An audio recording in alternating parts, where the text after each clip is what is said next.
கர்த்தருடைய பரிசுத்த நாமம் மகிமைப்படுவதாக. மறுபடியும் உங்களை எல்லாம் சந்திப்பதிலே கர்த்தருக்குள்ளே மகிழ்ச்சி. ஆத்தும நங்கூரம் நெய்வேலி ஊழியங்களிலிருந்து உங்களை நாங்கள் வாழ்த்துகிறோம். கர்த்தர் நல்லவர். அதோடு கூட மாத்திரல்ல, JTK TV தொலைக்காட்சிக்காக அதனுடைய அன்பு நேரில் உங்கள் யாவருக்காகவும் நான் தேவனை நன்றியோடு துதிக்கிறோம், ஸ்தோத்தரிக்கிறோம். காரணம் என்னவென்றால், தேவனுடைய ராஜ்யத்தின் கட்டுமான பணியில் பலமான ஒரு ஊழியத்தை செய்து வருகிற அன்பு நிறுவனத்தார் ஒவ்வொருவரையும் நாங்கள் இயேசுவின் நாமத்திலே அன்போடு வாழ்த்துகிறோம், ஆசீர்வதிக்கிறோம். அன்பு கர்த்தருடைய பிள்ளைகள், நீங்கள் அறிந்திருக்கிறபடி நம்முடைய ஆத்தும நங்கூரம் ஊழியத்திலிருந்து வெளியிடப்படுகிற ஆத்தும நங்கூரம் என்ற 2 மாத பத்திரிகை நீங்கள் பெற்றுக்கொண்டிருக்கிறீர்கள் என்று சொல்லி நான் விசுவாசிக்கிறேன். ஒருவேளை உங்களுக்கு வேண்டுமென்றால் தேவைப்படுவோர் எங்களை திரையில் காணுகிற எண்களுக்கு தொடர்பு கொள்ளுங்கள். உங்களுடைய விலாசங்களை எங்களுக்கு எழுதி அனுப்புங்கள். நாங்கள் உங்களுக்கு இலவசமாக அனுப்பி வைக்கிறோம். கர்த்தர் நல்லவர். கர்த்தருடைய நாமம் மகிமைப்படுவதாக. ஒவ்வொரு நாட்களிலும் நாம் தேவனுடைய வார்த்தைகளை தியானித்து வருவது மிகுந்த சந்தோஷம்.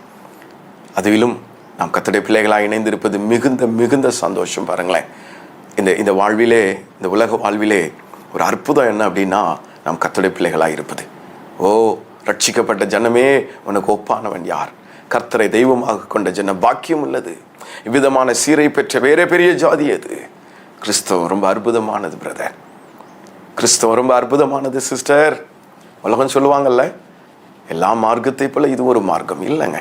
இது மார்க்கமும் அல்ல, இது மதமும் அல்ல, இது உறவு. ஆண்டவரோடு இணைந்திருக்கிற அன்பின் உறவு, ஒரு தெய்வத்தோடு நாம் இணைந்திருக்கிற உறவு தான் இந்த கிறிஸ்தவம். கர்த்தர் நல்லவர், கர்த்தர் நல்லவர். இன்றைக்கு கூட ஒரு சில வார்த்தைகளை நாம் தியானிக்க போகிறோம்.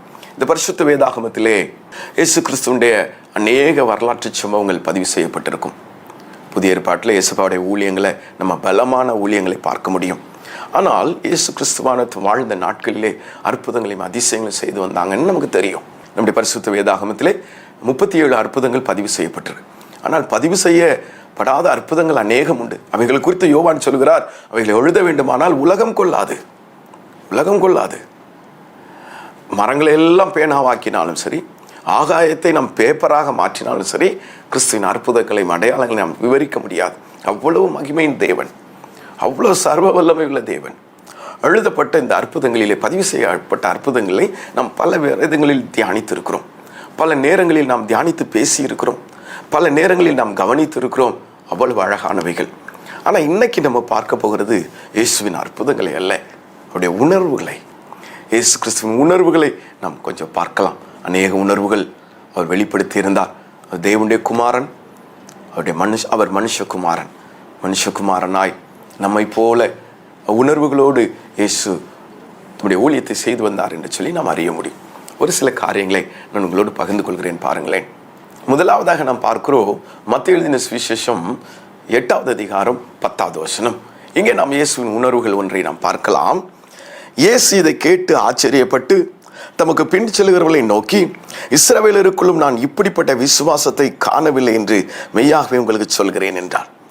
இயேசு இதை கேட்டு ஆச்சரியப்பட்டுனா அது ஒரு உணர்வு. பாருங்கள், நம்ம கூட சொல்லுவோம், சே எவ்வளோ அழகா இருக்குது, வாவ் அப்படிலாம் நம்ம சொல்லுவோம்ல. ஒரு ஆச்சரியம். இங்கே இயேசுப்பாவும் தம்முடைய உணர்வை ஆச்சரியமாக வெளிப்படுத்துகிறார். காரணம் என்ன தெரியுமா? இந்த 110 இருந்த விசுவாசம். இயேசுப்பா சொல்றாங்க, நான் வந்து அவனை சொஸ்தமாக்குவேன்னு சொல்லி தான் போறாங்க. 110 வீட்டுக்கு இயேசுப்பா போயிட்டு இருக்கிறாங்க.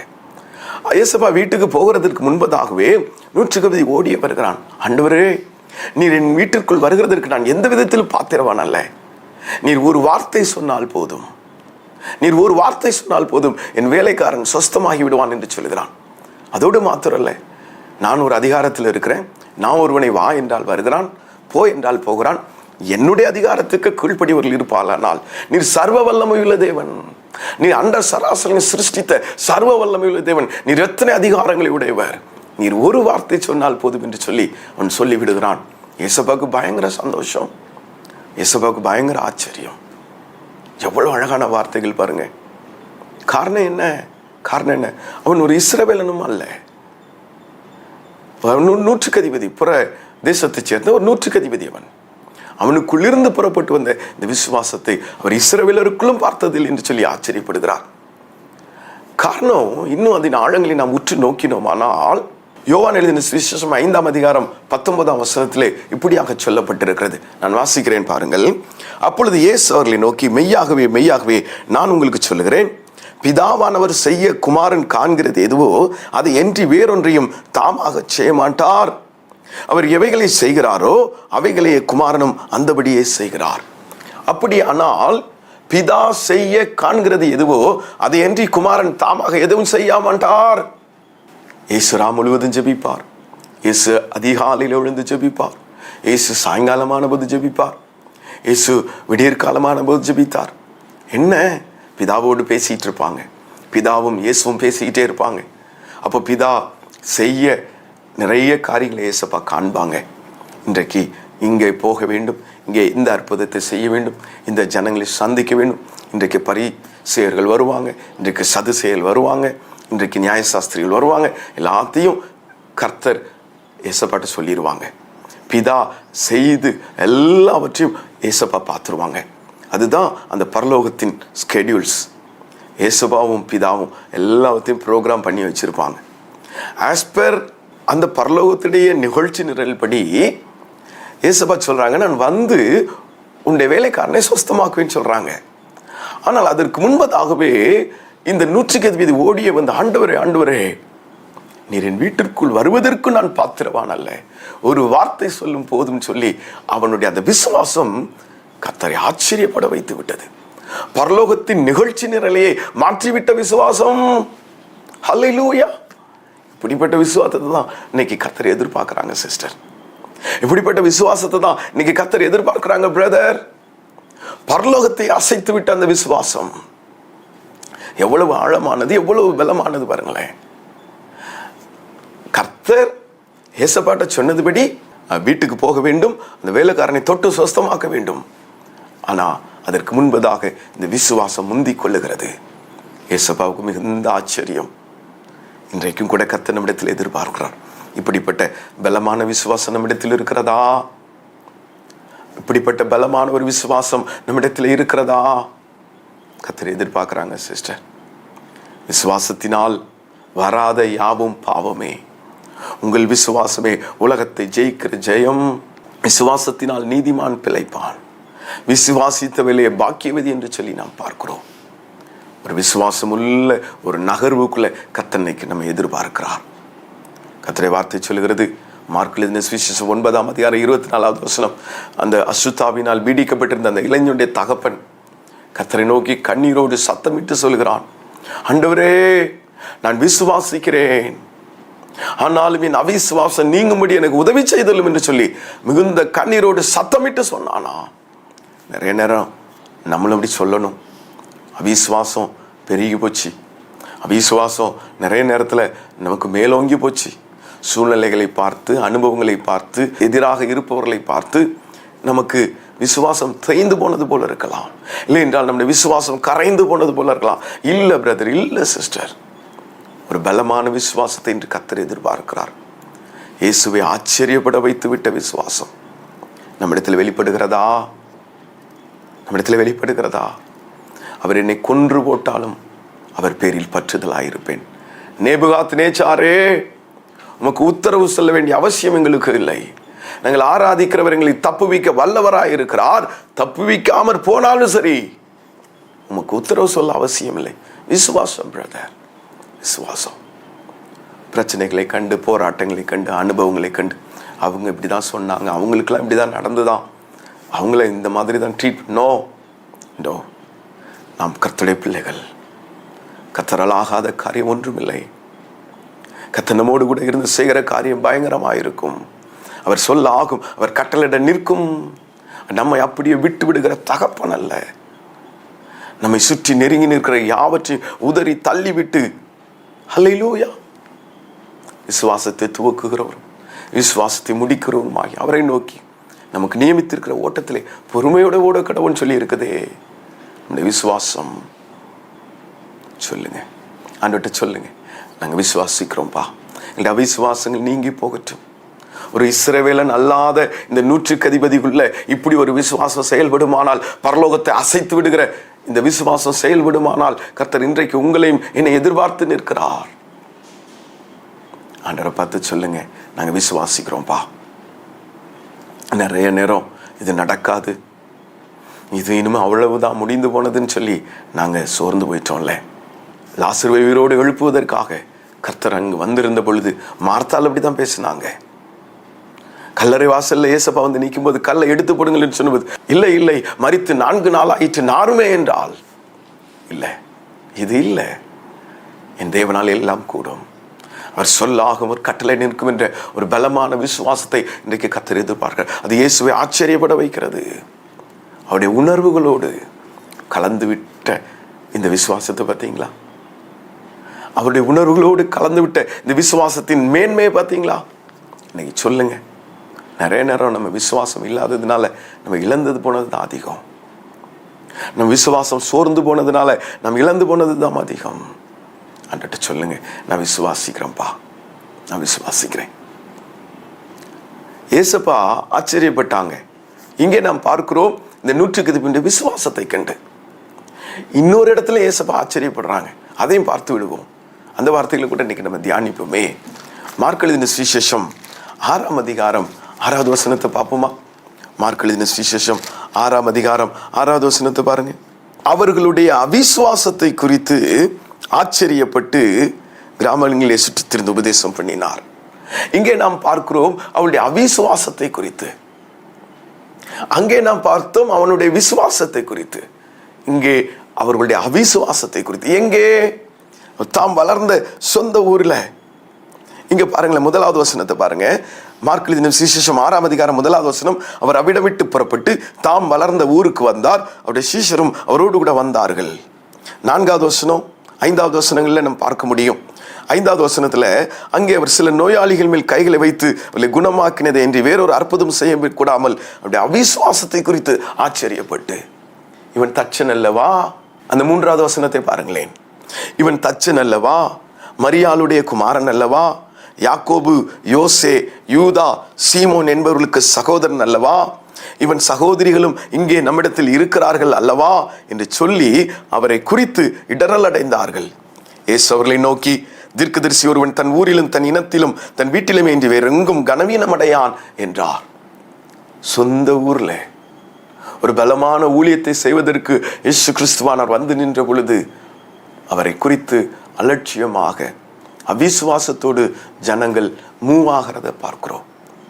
இயேசுவுக்கு பயங்கர ஆச்சரியம். இவ்வளவு அற்புதங்களை பார்த்த பின்பும், இவ்வளவு அடையாளங்களையும் அதிசயங்களையும் கண்கள் முன்பதாக கண்டிருந்தும் விசுவாசியாமற் போன இந்த கூட்டத்தை கண்டு இயேசு ஆச்சரியப்படுகிறார். இன்றைக்கு நமக்கு முன்பதாக கேள்விகள் உண்டு. நம்முடைய விசுவாசம் இயேசுவை ஆச்சரியப்பட வைக்கிறதா? இல்லை என்றால் நம்முடைய அவிசுவாசம் இயேசுவை ஆச்சரியப்பட வைக்கிறதா? நமக்கு முன்பதாக கேள்விகள் இருக்கு பிரதர், நமக்கு முன்பதாக கேள்விகள் இருக்குது சிஸ்டர். நீங்கள் நான் ஒரு விசுவாசம் உள்ள சந்ததியாக, ஆபிரகாமை குறித்து வசனம் சொல்லுகிறது, அவன் சரீரம் செத்து போனதை குறித்தும் தன்னுடைய மனைவியாகிய சாராளுடைய கர்ப்பம் செத்து போனதை குறித்தும் எண்ணுவதற்கு ஏதுவில்லாதிருந்தான். அது குறித்து ஒரு சிந்தனை கிடையாது ஆபிரகாமுக்கு. காரணம் என்னன்னா, சொன்னவர் செய்து முடிப்பார், அழைத்தவர் உண்மையுள்ளவர், அவர் செய்து முடிப்பார், அவர் என்னை கைவிடுவதில்லை என்று சொல்லி அவர் மகிமையான ஒரு விசுவாசத்தை வெளிப்படுத்தி இருந்தார். தேவ பிள்ளைகள், திருப்புங்களேன். ரோமருக்கு எழுதின நிருபம், அப்போஸ்தலனாகிய பரிசுத்த பவுல் ரோமருக்கு எழுதின நிருபம் 4ஆம் அதிகாரம் 19வது வசனத்தை பாருங்க. ரோமர் 4:19, அவன் விசுவாசத்திலே பலவீனமாயிருக்கவில்லை, அவன் ஏறக்குறைய 100 வயது உள்ளவனாயிருக்கும் போது தன் சரீரம் செத்து போனதையும் சாராளுடைய கர்ப்பம் செத்து போனதையும் எண்ணாது இருந்தான். அதோடு கூட மாத்திரம் இல்ல, தேவனுடைய வாக்குத்தத்தத்தை குறித்து அவன் அவிசுவாசமாய் சந்தேகப்படாமல் தேவன் வாக்குத்தத்தம் பண்ணினதை நிறைவேற்ற வல்லவராயிருக்கிறார் என்று முழு நிச்சயமாய் நம்பி தேவனை மகிமைப்படுத்தி விசுவாசத்தில் வல்லவனானான். ஆகையால் அது அவனுக்கு நீதியாக எண்ணப்பட்டது. ஹல்லேலூயா! இப்படிப்பட்ட ஒரு பலமான விசுவாசம் இன்னைக்கு கர்த்தர் நம்மிடத்தில் எதிர்பார்க்கிறார். ஆமென் சொல்லுங்களேன். ஆண்டவரே, இந்த விசுவாசத்தை எங்களுக்குள்ள வர்த்திக்க பண்ணுங்கப்பா. அநேக நேரம் நம்முடைய வாழ்க்கையில கூட இந்த விசுவாசம் செயல்பட துவங்கும். ஆனா சில நேரங்களில் சூழ்நிலைகளை கண்டு நாம் கடந்து போகிற பாதைகள் மிகவும் கடினமாக, நெருக்கமாக, ஒரு விதமான அச்சுறுத்தலுக்குள்ளே போகிறது போல பார்த்து பயந்து போன நேரங்கள் உண்டு. விசுவாசம் தோய்ந்து போனது உண்டு. இங்க ஒரு அழகான சம்பவத்தை நம்ம பார்க்க முடியும். அன்றைக்கு இயேசுப்பா தம்முடைய சீஷர்களை அக்கறைக்கு போகும்படி துரிதப்படுத்துகிறார். ஒரு படகு இருக்குது, 12 சீஷர்களும் சீக்கிரமாக நீங்கள் அக்கறைக்கு போங்கள் என்று சொல்லி இயேசுப்பா சாயங்காலமானபோது ஜெபிக்கும்படியாக ஒரு மலைக்கு போகிறார். மத்தேயு எழுதின சுவிசேஷம் 14ஆம் அதிகாரத்தில் இதை நாம் பார்க்க முடியும். 23வது வசனத்தை நான் வாசிக்கிறேன். அவர் ஜனங்களை அனுப்பிவிட்ட பின்பு தனித்து ஜெபம் பண்ண ஒரு மலையின் மேல் ஏறி சாயங்காலமான போது அங்கே தனிமையாயிருந்தார். அதற்குள்ளாக படகு நடுக்கடலிலே சேர்ந்து எதிர்காற்றாயிருந்தபடியால் அலைகளினால் அலைவுபட்டது. சீசர்கள் போயிட்டு இருக்காங்க படகுல, ஏசப்பா இல்லை, ஏசப்பா ஜெபம் பண்ணிட்டு இருக்கிறாங்க. இங்க படகு அப்படி எதிர்காற்றா இருக்குது, மிக வேகமான காற்று, அலைகளின் கொந்தளிப்பு, படகு மூவாக மறைக்குது. அவ்வளோ நேரத்தில் நடுக்கடலுக்கு வந்த படகு இப்போ இரவின் 4ஆம் ஜாமம் என்று சொல்லப்படுது. அப்போ சாயங்காலத்தில் புறப்பட்டு நடுக்கடலுக்கு வந்த படகு இரவின் 4ஆம் ஜாமம் என்றால் அதிகாலை 3 மணியிலிருந்து 6 மணி வரைக்கான நேரம் அது. இப்போ இரவின் 4ஆம் ஜாமத்திலே அதிகாலை 3 மணிக்கு சாயங்காலத்தில் புறப்பட்ட படகு அதிகாலை 3 மணி வரைக்கும் நடுக்கடலில் தான் நிற்குது. அதுக்கப்புறம் அது மூவாக மாட்டேங்குது. அவ்வளோ எதிர்ப்பு, அவ்வளோ அலைகள், அவ்வளவு கொந்தளிப்பு, அவ்வளவு சீற்றங்கள் மத்தியிலே சீஷர்கள் தத்தளித்து போயிட்டு இருக்கிறார்கள். இதெல்லாம் அறிந்து கொண்டிருந்த இயேசு கடலின் மேல் நடந்து அவர்களுக்கு எதிராக வருகிறார். தூரத்திலே யாரோ ஒருவர் கடலில் நடந்து வருகிறதை கண்டு சீஷர்கள் பயந்து ஆவேசம் என்று கூச்சல் இடுகிறார்கள். அப்பொழுது இயேசு சொல்றாங்க, பயப்படாதீர்கள், திடன் கொள்ளுங்கள், நான் தான் என்று சொல்லி. அவர் நான் தான் என்று சொன்னவுடனே அப்போஸ்தலனாகிய பரிசுத்த பேதுரு அவரிடத்தில் கேட்கிறார், ஆண்டவரே, அது நீரேயானால் நான் உம்மிடத்தில் வர எனக்கு கட்டளை கொடு என்று கேட்கிறார். அப்போ சத்தம் இயேசுடைய சத்தம். ஆனா அங்க நிற்கிறது இயேசுதானா என்று இன்னும் சீஷர்களுக்கு சரியாக புலப்படவில்லை. அதனாலதான் பேதுரு இப்படி ஒரு கேள்வி கேட்கிறார். அந்த 28வது வசனத்தை பாருங்களேன். பேதுரு அவரை நோக்கி, ஆண்டவரே, நீரேயானால் நான் ஜலத்தின் மேல் நடந்து உம்மிடத்தில் வர கட்டளையிடும். நீரேயானால் அங்க நிக்கிறது நீங்க தானா? இயேசுவே, அது நீங்க தானா? நீங்கன்னா எனக்கு அதை கட்டளை கொடுங்கன்னு சொல்லி பேதுரு கேட்கிறார். அப்படியானால் பேதுரு சீஷர்களுக்கெல்லாம் என்ன, அங்க நின்று பேசி கொண்டிருக்கிறது இயேசுடைய குரல். அது இயேசுதானா என்று அவளுக்கு கண்களுக்கு புலப்படவில்லை. அப்ப அங்கிருந்து ஒரு குரல் வருகிறது, வா பேதுரு, கம் பீட்டர், பீட்டர் கம். இந்த சத்தத்தை கேட்ட உடனே பேதுருக்கு ரொம்ப சந்தோஷம். ஏசப்பா என்னை கூப்பிடுறாங்க, என் ரபுனி என்னை கூப்பிடுறாரு அப்படின்னு சொல்லி பேதுரு இறங்கி கடலின் மேல் நடக்க ஆரம்பிக்கிறார். வசனம் எவ்வளவு அழகா வெளிப்படுத்தப்பட்டிருக்குது பாருங்க. மத்தேயு 14ஆம் அதிகாரம் 29ஆம் வசனம். அதற்கு அவர் வா என்றார். அப்பொழுது பேதுரு படவை விட்டு இறங்கி இயேசுவிடத்தில் போக ஜலத்தின் மேல் நடந்தார். ஹல்லேலூயா! இந்த வானமும் பூமியும் சிருஷ்டிக்கப்பட்ட பின்பு கடலின் மேல் நடந்த ஒரே மனிதர் யாருன்னா அப்போஸ்தலனாகிய பரிசுத்த பேதுரு மாத்திரம்தான். இயேசு சர்வ வல்லமையுள்ள தேவன். மனிதனாக சிருஷ்டிக்கப்பட்ட மனிதர்கள் யாராவது இந்த சமுத்திரத்தின் மேல ஜலத்தின் மேல நடந்தாங்களா? No, never. என்ன ஒரு விசுவாசம் பாருங்க. கூப்பிடுகிறது இயேசுதானான்னு அவருக்கு தெரியல. ஆனா இயேசுடைய சத்தத்தை மாத்திரம் கேட்டுக்கொண்ட அந்த பேதுரு, இயேசுடைய குரலை மாத்திரம் கேட்டுவிட்ட பேதுரு ஜலத்தின் மேல் நடக்க ஆரம்பிக்கிறார். எவ்வளவு மகிமையான விசுவாசம் பாருங்களேன், எவ்வளவு மகிமையான விசுவாசம். பேதுரு ஜலத்தின் மேல் நடந்தார். இயேசு நிற்கிறார் என்பதை காண முடியவில்லை. காரணம், அது அதிக இருட்டு, சற்று தூரம். இப்ப இயேசு பக்கத்துல பேதுரு போகிறார். பக்கத்துல, இன்னும் பக்கத்துல, இன்னும் பக்கத்துல, இன்னும் பக்கத்துல. அந்த மத்தேயு எழுதின சுவிசேஷம் 14:30-31 பாருங்க. காற்று பலமாயிருக்கிறதை கண்டு பயந்து அமிழ்ந்து போகையில், ஆண்டவரே, என்னை ரட்சியும் என்று கூப்பிட்டான். உடனே இயேசு கையை நீட்டி அவனை பிடித்து, அற்ப விசுவாசியை ஏன் சந்தேகப்பட்டாய் என்றார். இங்கே ஒரு ஆழமான காரியத்தை நம்ம உற்று நோக்க முடியும். ஆம், பேதுரு நடந்து கொண்டிருந்த பொழுது காற்று இன்னும் பலமாய் வீசுகிறது. பேதுரு பயந்து அமிழ்ந்து போகையில், ஆண்டவரே, என்னை ரட்சியும் என்று கூப்பிடுகிறார். உடனே இயேசு கையை நீட்டி பேதுருவை தூக்கி விடுகிறார். இதனுடைய காரியத்தின் தாற்பயத்தை பாருங்களேன்.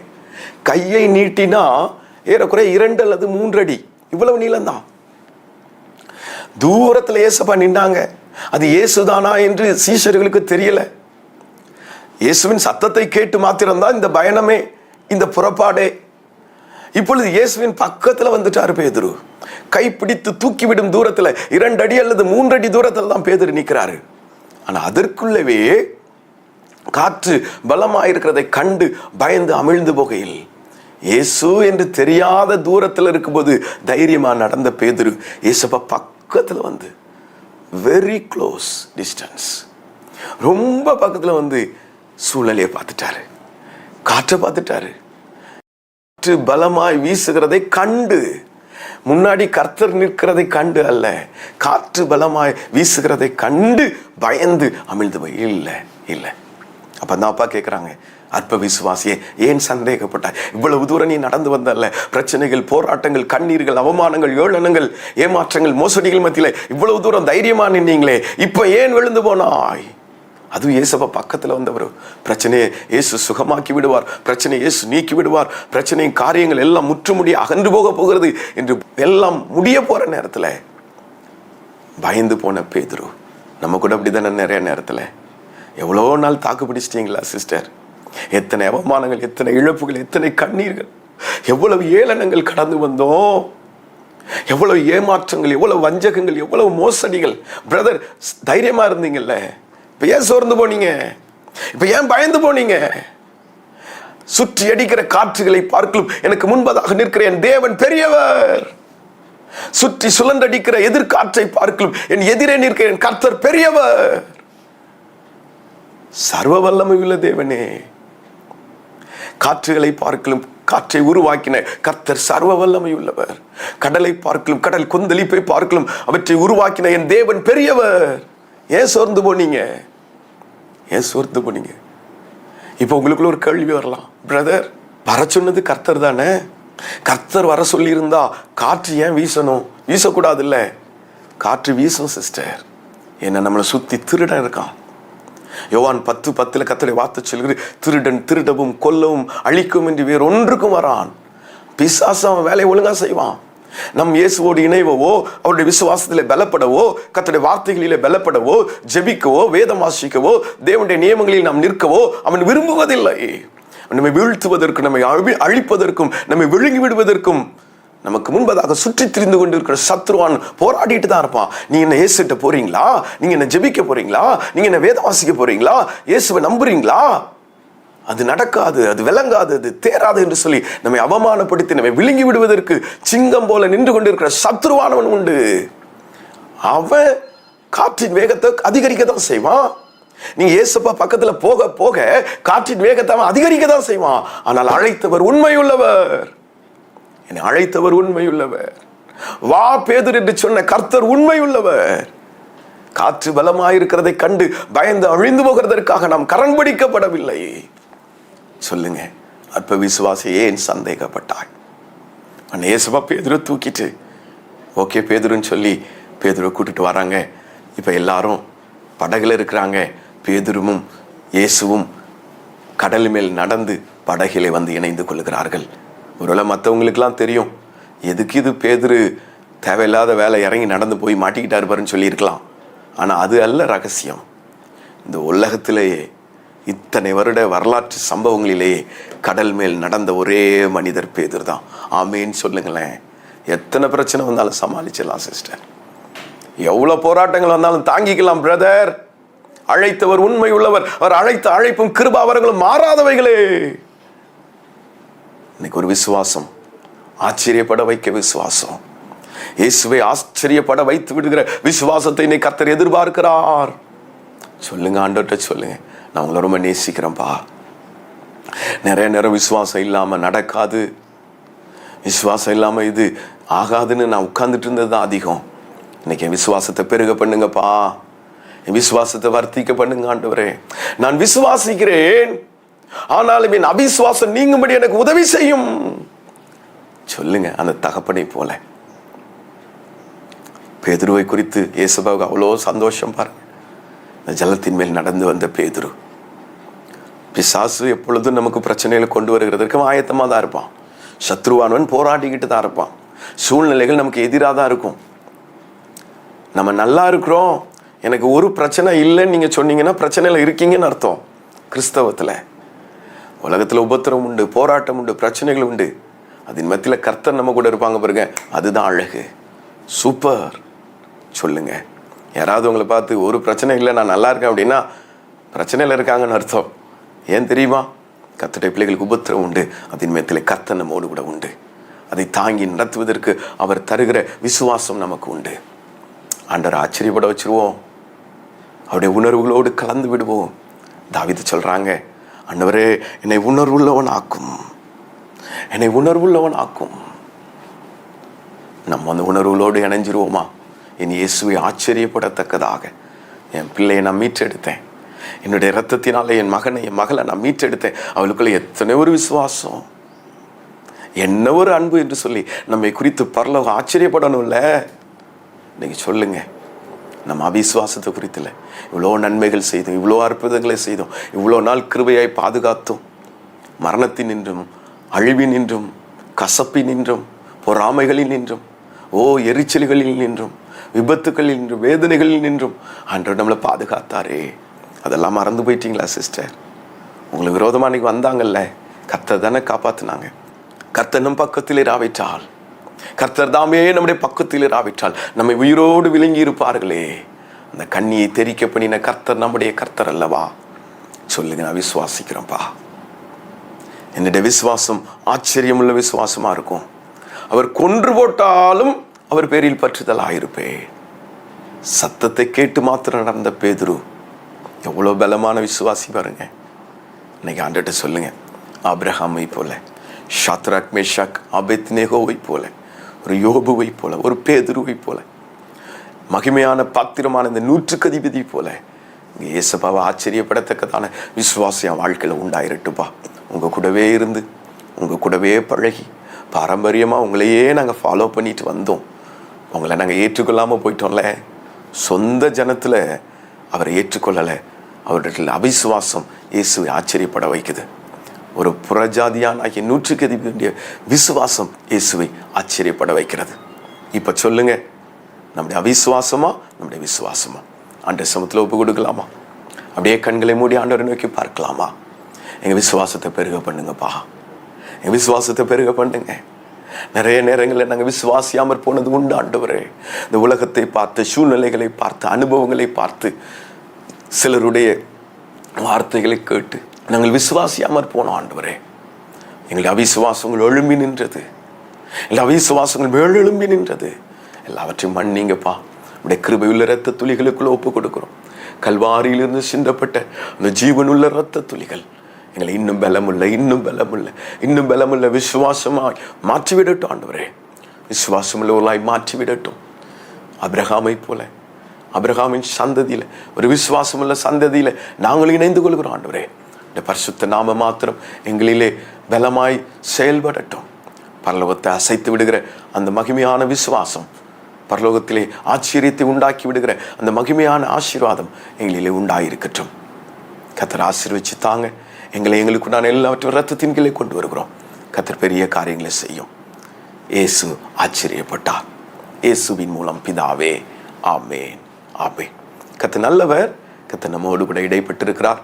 இந்த அழகான வார்த்தைகளை மறுபடியும் ஆசை போடுங்க. நம்முடைய விசுவாசம் பலமுள்ளதாய், நம்முடைய விசுவாசம் மிக மிக பலமுள்ளதாய் கிறிஸ்துவை ஆச்சரியப்பட வைத்து விடட்டும்.